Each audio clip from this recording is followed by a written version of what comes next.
Hello, this is Brock Lemires, and we are going to continue our study of embedded systems design. In this video, we're going to look specifically at a very popular microcontroller architecture called the MSP430 from Texas Instruments. And the reason that we're going to study this particular family is twofold. So number one, we're learning about computers. We want to know, how a computer works. We want to know about the detailed operation at a very low level, moving information in and out of memory, how you access memory. That'll allow us to make very optimized embedded systems. At the same time, it'll help us become better programmers at a higher level language because we'll understand the lower level operation. But at some point, we have to stop drawing a block diagram of just a generic computer and choose a computer chip that we're going to program. So ultimately, we will be choosing this particular microcontroller that is on what's called a launchpad board.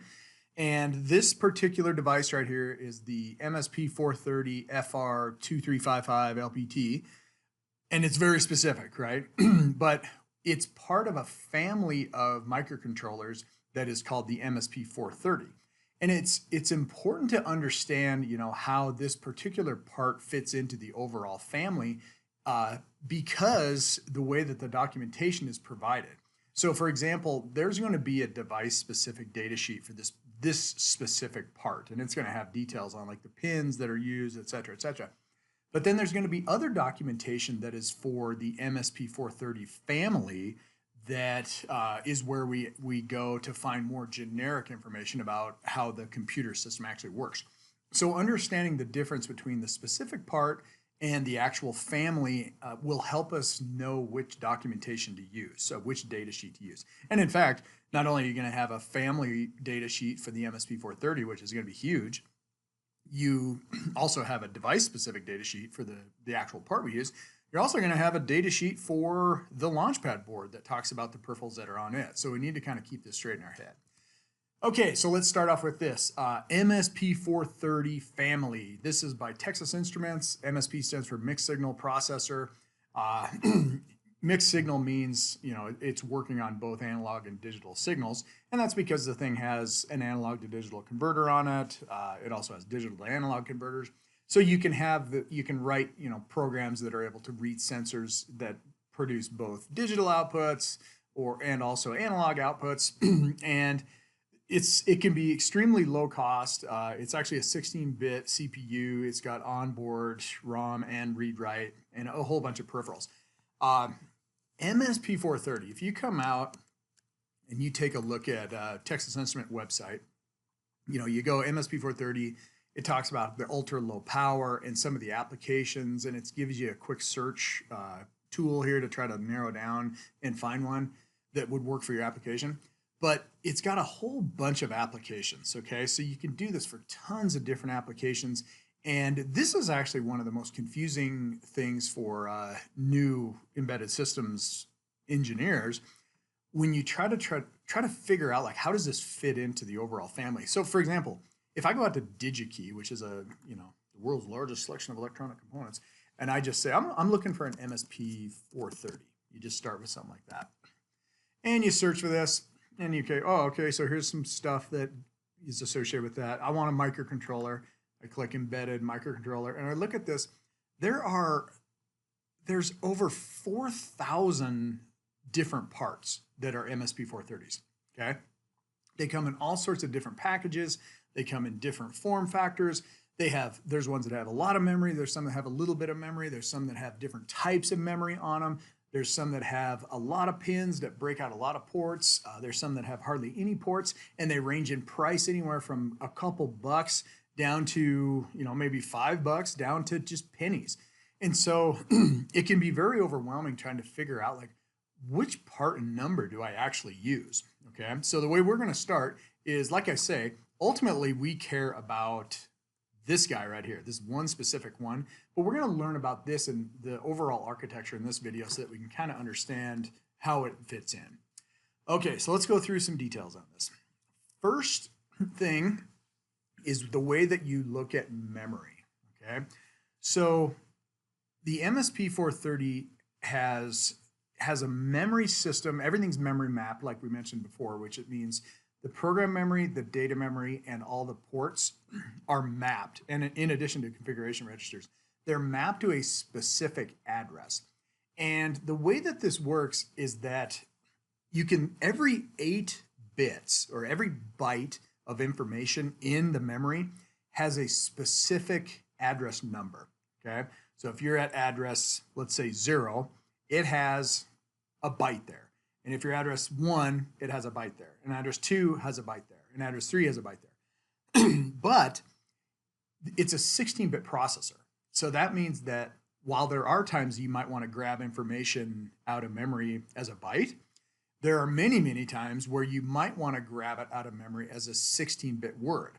And so the way that you think about this is every 16-bit word is aligned to an even address.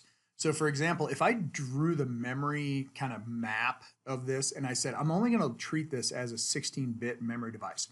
You have a 16-bit word right here, and that's fine. And it's at address 0.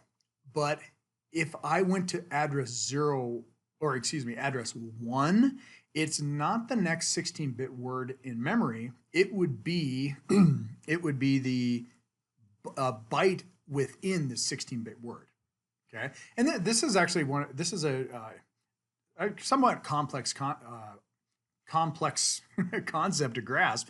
But the way that I think about it is I just look at the memory map and I say, okay, every byte has its own address. Okay, if I want to grab 2 bytes out, then what I do is I can only access even addresses.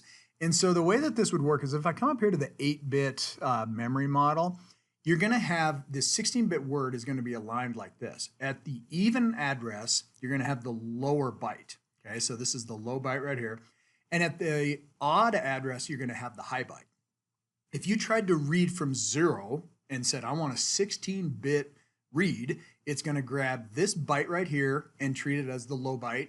And then it's going to grab this byte right here and treat it as the high byte and form a 16-bit word that is then moved over into the CPU. Okay, so this whole notion of low byte, high byte, but here's the big takeaway from the way that this memory system works. Every byte has its own address, okay?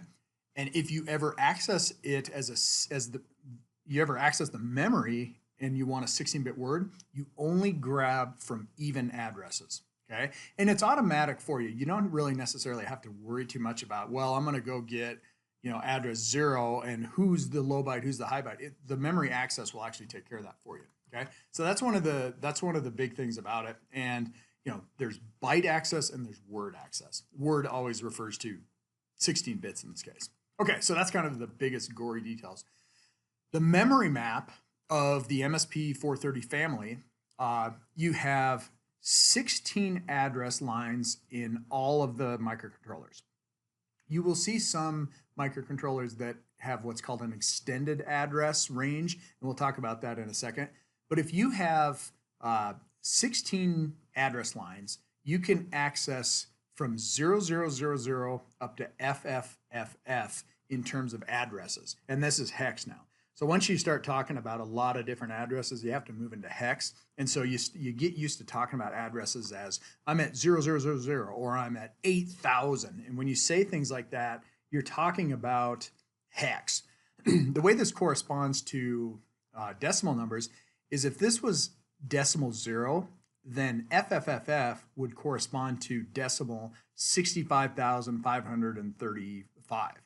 So that's where you get this notion that the address space for the MSP430 is 64K. Okay, even though it's 65,535 in terms of the highest address, we always round that to a 2 to the n number. So we say that this is a 64K memory space right here.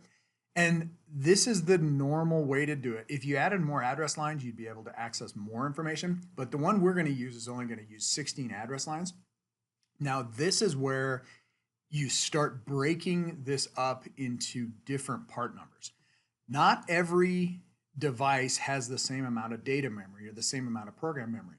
If you look at the way that they parse up the memory map for the MSP430, you're going to have peripherals, which is like your ports that are going to start up at about 20 hex, and they're going to go to FFF hex. You're going to have data memory that starts at 2,000, and you're going to have program memory that starts at 8,000. They can support 4K, for example, at data memory, and program memory can support 32K, but not all devices do. So this is where if you had a device that had 4K and 32K, that might be a particular chip, and then if you put it in a particular package, you would have a part number. Okay, but not all microcontrollers are going to have that. You might have some that have very little data memory, and some that have very little program memory, and some aren't going to have every peripheral brought out. And so you're going to have just different variations in the amount of resources that actually sit within this. The MSP430 also supports a type of memory called FRAM, which is ferromagnetic RAM. And this is actually a memory that you can write to during normal program operation, but it's non-volatile. And if it does have this type of memory, it'll have FR after it. And we'll get to that in a second. But just in general, think about the 16 address lines give you access to a 64K memory space. And these blocks of memory are allocated for data memory, peripherals, and program memory, but not all microcontroller parts have an equal amount of program memory and data memory and peripherals. Okay, so that's a big way to start breaking these up. Data memory, so let's go through them. Data memory, you can have 4K. Program memory, you can have up to 32K. Data memory, you can have up to 4K. And the range of these is really interesting. So let me go to program memory and look at this. You can have memory sizes from 0 up to 512K. And you might look at that and go, well, how do you claim to have 512K if this only shows 32K? Well, there are some devices where they actually say, you know what, I'm going to add another 4 lines to the address bus. So you might see some of these larger MSP430s actually have a 20-bit address bus.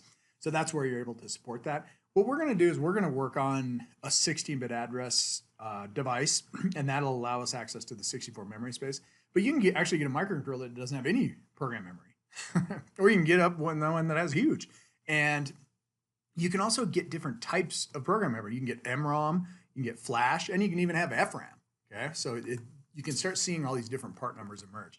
Data memory, you can have as little as 125 bytes, like a byte, up to 66 kbyte. Okay, and so this memory map right here is going to be the one that we look at the most. Okay, and almost all the data memory is implemented with SRAM, but some of them have a small amount of FRAM on there also. Okay, the central processing unit. So this is our block diagram of general purpose computer. We now are going to look at the details of the MSP430 family.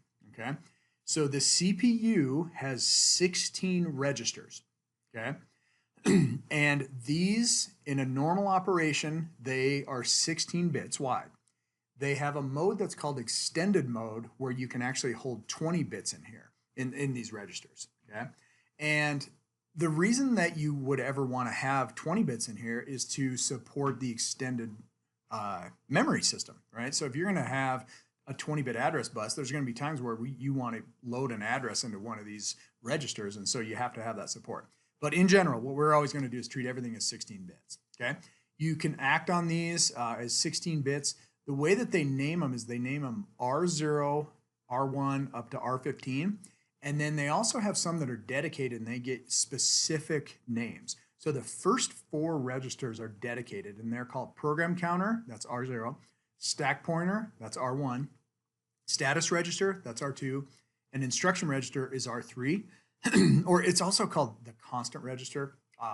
We won't use that much, but anyway, all the rest of them are called R4, R5, up to R15. So they actually have specific names for the registers in this thing. This is another look at it. The program counter is going to hold the address of the next location in memory. The stack pointer is going to hold the address for access to the memory when you treat it as a stack data structure, and we'll cover that in a later video. Status register is going to be a register that holds flags that are used to track the results of an operation. So if an ALU operation resulted in a carry, you would have the carry flag here. You have a 0 flag in there. You have a negative flag in there. You have a 2's complement overflow flag in here. You also have a couple settings where you can actually go in here and you can turn off the oscillator, turn off the CPU. You can actually enable interrupts. So there's also settings in the status register that you can actually play with. Okay, constant generator, we'll never use that. And then you got the general purpose registers R4 to R15. The ALU, this is kind of the way that the ALU sits within the register structure.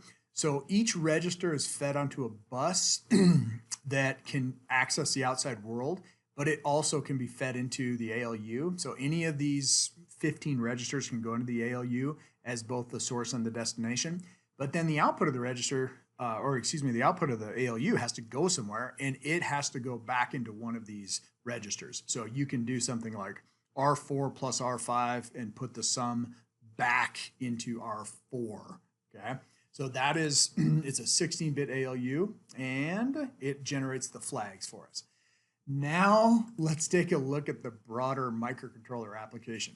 This now looks like a MSP430 architecture. This little block right here, this is the CPU. So this is the 16-bit CPU, and you see your ROM and your RAM and your digital I/O right here. And this kind of was what we've covered so far. But there's also a bunch of other things that hang off of the address bus and the memory address bus. And that's because everything that exists outside of the CPU is provided an address.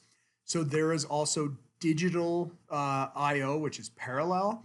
That's typically how we think of things. When you write something to an address, it just pops out on pins. But you can also have serial I/O. So instead of putting all 16 bits out at once, maybe it'll use one pin and shift them out bit by bit. So the MSP430 has serial I/O capability, also has an analog to digital converter. It has a digital to analog converter, and it's got timers, and then it's got additional peripherals depending on the package. Over here, there's a clock system, and this is kind of interesting. The MSP430 actually has an onboard clock generator, and it can generate the clocks without the need for an external crystal for itself. So it can actually generate different clock frequencies. Again, different parts have different frequencies that will be generated, and that then again proliferates how many part numbers there are. There's a power management module that allows you to do things like go into low power mode. It'll have like automatic detection if there's a power event, and it'll trigger some activities in the background. And then you just flat out have the JTAG interface. That is a interface where you can do programming, and so that when we download our program, it'll come through this JTAG interface and it'll actually go into program memory. But this is also how we do things like step the program using the debugger. Okay. All right. Digital I/O is nothing more than parallel I/O, but it gives you the ability to have pull up and pull down resistors on chip. And the full MSP430 has 12 8-bit I/O ports. Hardly any, I would say almost no microcontroller part has all of these implemented because it would take a ton of pins to do it, but it actually does have the ability to go up that high. Okay. Serial I/O, the name that they use is called EUSCI, and it stands for Enhanced Universal Asynchronous Synchronous. It's communication, what is it? Enhanced Universal Serial Communication Interface, blah, blah, blah. So these little blocks can implement common serial interfaces, and there's 3 of them that are supported. One of them is a UART, Universal Asynchronous Receiver Transmitter. One of them is SPI, Serial Peripheral Interface, and then one of them is I2C, which is Inter-Integrated Circuit. And you can actually have these, you can configure them to do one or another, and you can have multiple of these on there, but there's a lot of support for serial interface. It has a bunch of timers on it. A timer is basically a binary counter that runs on the side, and you can use it to track time or trigger events, but they become very important when you do real-time stuff. And then, of course, the analog to digital converter. It's actually a 12-bit analog to digital converter that gives you 12 bits of resolution.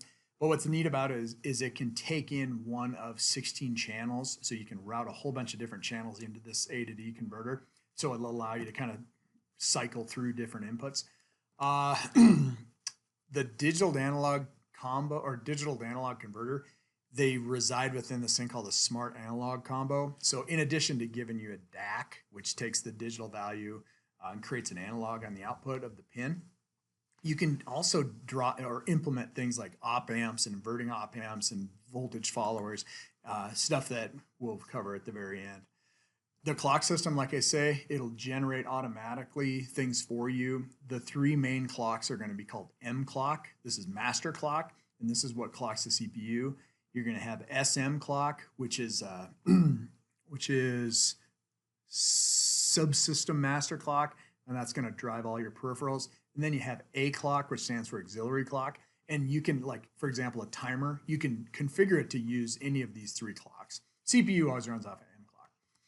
And then, of course, the power module, like we described, it generates all the powers for you from a single supply, and then it has monitoring capability and the ability to go into low power.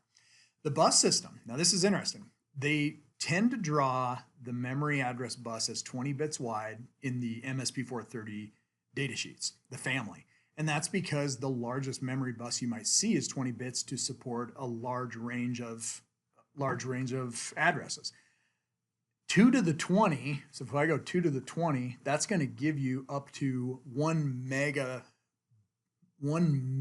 million locations of memory that you can access. If you only have 16 bits, you can go up to 64K. I draw this like this because there are MSP430s that have 20 bits on there. They have this extended range.